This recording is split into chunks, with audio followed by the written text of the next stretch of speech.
Welcome back to the report.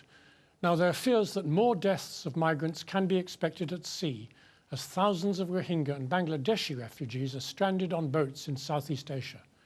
That's according to the International Organization of Migrants. Jeff Labovitz, who's the organization's chief of mission, says people are still en route and waiting offshore. He's warned that since they can no longer dock in port, there are many thousands who remain stranded at sea and in desperate need of rescue. Sadia Chowdhury has been following this story and brings us this report of a stateless people on the verge of starving to death.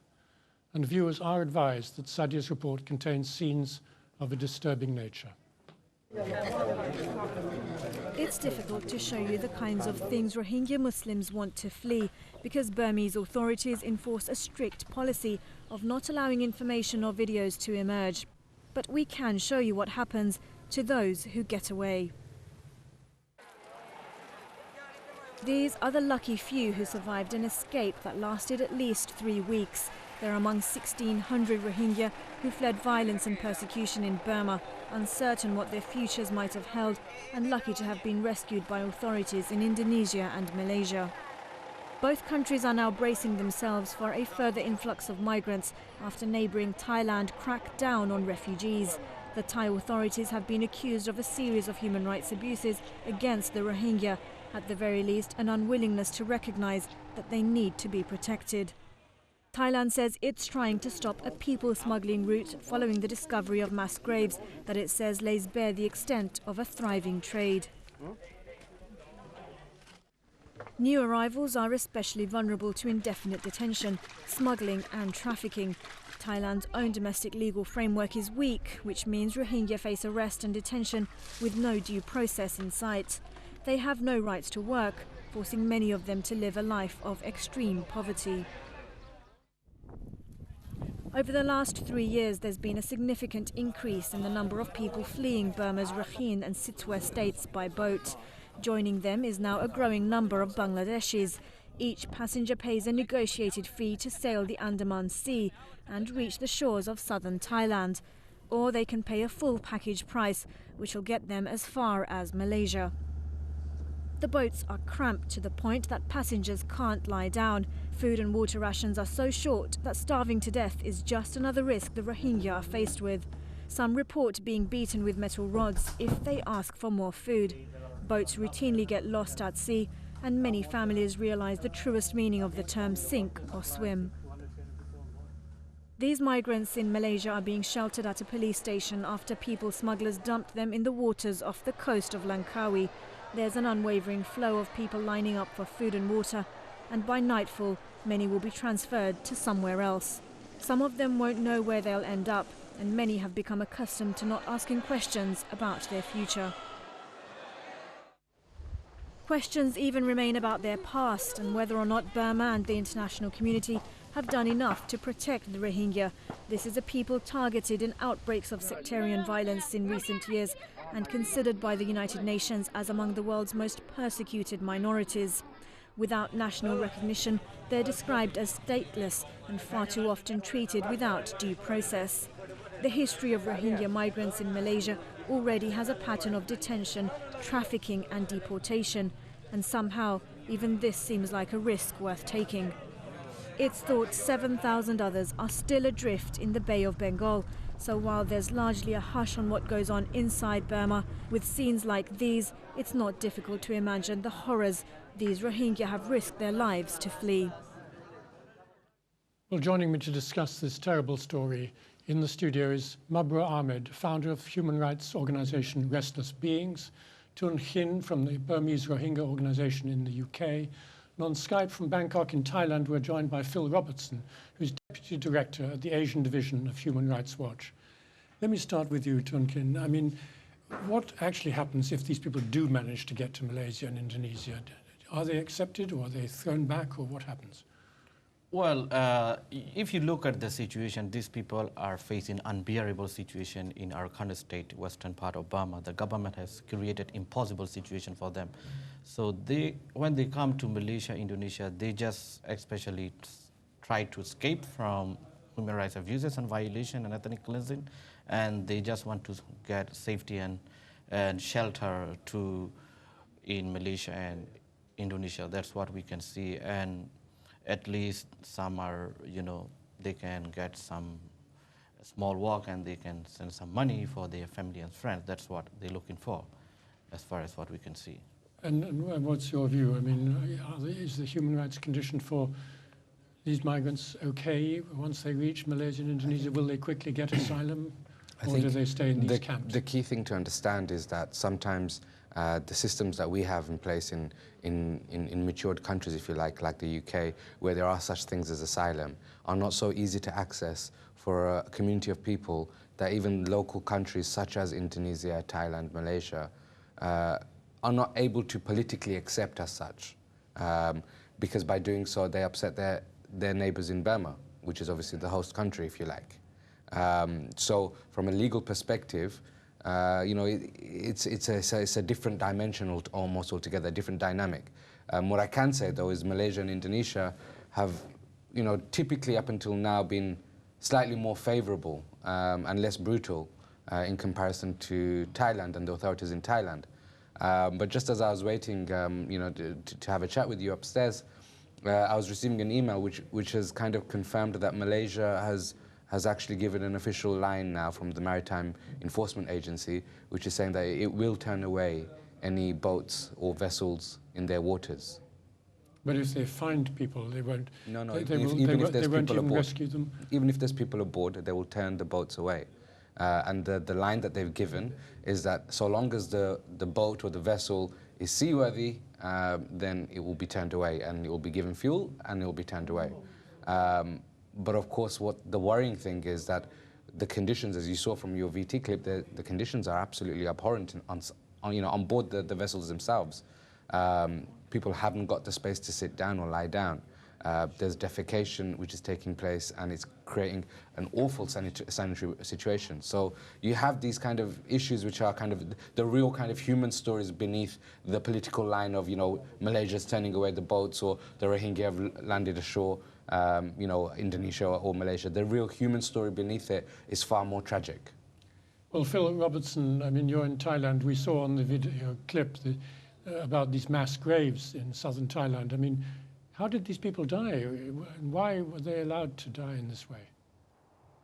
Well, what happened was those people were being held in ransom for release camps. These are places where they were being confined by traffickers, being forced to make phone calls to their friends and relatives in Arakan State or Malaysia or Bangladesh to provide money to the traffickers to let them go. And if they weren't able to find the money, if they weren't able to secure those resources and have them transferred to a bank account controlled by the trafficking gangs, they would be beaten and abused. We've interviewed Rohingya who said that, I was extorted, I was forced to make calls, and I was being beaten while I was talking to my father or to my mother. So clearly these are very abusive situations. And also people who were not able to pay would be deprived of food. So you had people who were already in a very weak health situation coming to Thailand, then subjected to these kinds of abuses, and quite naturally some of them didn't make it. They died and were buried in these graves. Well, what about now probably the Thai authorities have said that they may have found as many as 50 to 70 of these types of camps. So I think that they're going to be exhuming bodies for quite some time to come in Thailand. I mean, apart from finding these places, shouldn't the Thai authorities be prosecuting the people who are running the camp for either for murder or for unlawful detention of human beings? Well, I think that's a very, very valid point. What we have now since May 1st has been a Thai crackdown on the people that they allege are involved in these trafficking trade. So far, the people have been arrested have mostly been local politicians, people like village chiefs or sub-district councilors, or in one case, a mayor. There's been a number of police at the local level up to the provincial level who have been transferred out of their positions in those areas to Bangkok so that the investigation can proceed without them interfering. but no one has been actually charged amongst many of that group. Tellingly, we have not seen any Army or Navy officers charged. And it's worth remembering that we are operating here in Thailand under a military government. So, you know, it raises questions about whether they're really overturning every stone they need to in this pursuit for justice and for accountability for the people who ended up in these camps and were abused so badly. Well, thank you. Let me come back to you, Tun Khin. I mean, there is a land border between Arakan State and Bangladesh, if I'm not wrong. I mean, yes. What happens when they just simply cross into Bangladesh, the refugees? Are they expelled from there as well, as we've heard that they're now being expelled from Malaysia when they're found offshore? You mean from if they get into Bangladesh, Bangladesh, what are the Bangladesh authorities doing? Sadly, Bangladesh is a policy. They don't want to accept any Rohingyas since 2012. They are pushing back for a long time, you know. They want to push back any Rohingyas if they can see trying to get into their country. That is what their policy they've been talking about. No, but when you say push back, do you mean literally taking people and dumping them back across the border in Burma? Yeah, sometimes they're dumping, sometimes they push back straight away to the Burmese border, which is Maundo. A lot of people have been pushed back in the past. That's what they're practicing. Unfortunately, they are not considering even these people are, you know, facing, you know, serious violence, serious violence by the Burmese authorities in Arakan State, but they never consider about that. Instead, you know, Sheikh Hasina, you have seen in 2012, she mentioned, we can't take any more Rohingyas. We can't get them to, let them to enter to our country. That is what she mentioned. So if you look at the situation is Rohingya situation, they never like looking at root cause of the problem. If you can see that there is no regional effort. In need is urgently we need that regional effort to find out the solution. Mm-hmm. Not talking about these people, they want to give legal status or they want to receive or not. This is not a big issue. The issue is become a regional problem as ASEAN, you know, including Thailand, Malaysia, Indonesia, Bangladesh. They have to come forward as a, you know, regional solution. They have to talk Burmese authorities. The root cause of the problem is these people are facing, you know, systematic persecution in their own country where they've been living in time immemorial in our kind of state. How can these people kind of stay for so long suffering if first the denial of citizenship and then restriction of movement, marriage, education, and, you know, confiscation of lands, and then they're creating popular violence and burning down their houses and they're pushing them to the camps. And from the camps now these people are getting out to the sea. You can see this is the last stage. Last resort. It's a very tragic moment. The last stage the government have created for the Rohingyas people of Arakan. If you look at past since 2012, and decades by decades persecution is going bad. Getting worse. Mabrur Ahmed, let me turn to you on that same point that Tun Khin has just made. I mean, is there any chance of a regional solution to this? Are governments willing to look at this properly? If I'm really honest with you, I mean, it's a terrible setback. It's a major setback. Malaysia and Indonesia's line that's been taken.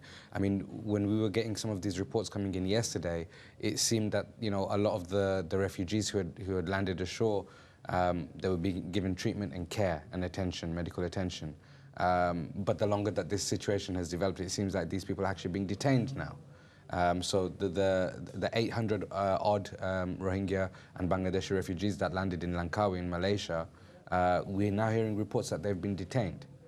So this is not, they're moving from one hellhole to another hellhole almost. But of course, it's an escape from Arakan State, which is the headline figure here. The headline figure is that in Arakan State, because of the fact that they've been systematically over a period of time with a clear roadmap to move all the Rohingya people into IDP camps, internally displaced persons camps, as a last resort or as a result of that, and because of the severe restrictions within the IDP camps, the Rohingya have taken to the seas. It's not an ideal situation. The vessels we're talking about are rickety wooden boats. You know, it's not something that you would even, you know, you wouldn't even transport material on there. Forget about human beings. So it is really a really last resort. The regional diplomacy element, the ASEAN states have not come forward up until now. But up until now, Malaysia and Indonesia have been a bit more compassionate. This line that's been taken, which is they're going to turn away any boats, is more in line with the Thai authorities and their kind of rhetoric as well now. Well, I wanted to ask Phil Robertson about the Thai authorities. Yeah. Thank you for switching it to that element. Phil Robertson, I mean, the Thai authorities, what is their position? Do they take any refugees in officially? Well, the Thai government position towards the Rohingya is particularly bad. Thailand refuses to allow Rohingya to be considered for refugee status determination, but they also refuse to allow them to become migrant workers like other people from Burma who have come to Thailand. Well, why is that? Why do they make that distinction? It's a matter of their national security policy. There's a special paragraph in some of their national security documents that sets that out. They have decided that the Rohingya are undesirable and they don't want them here.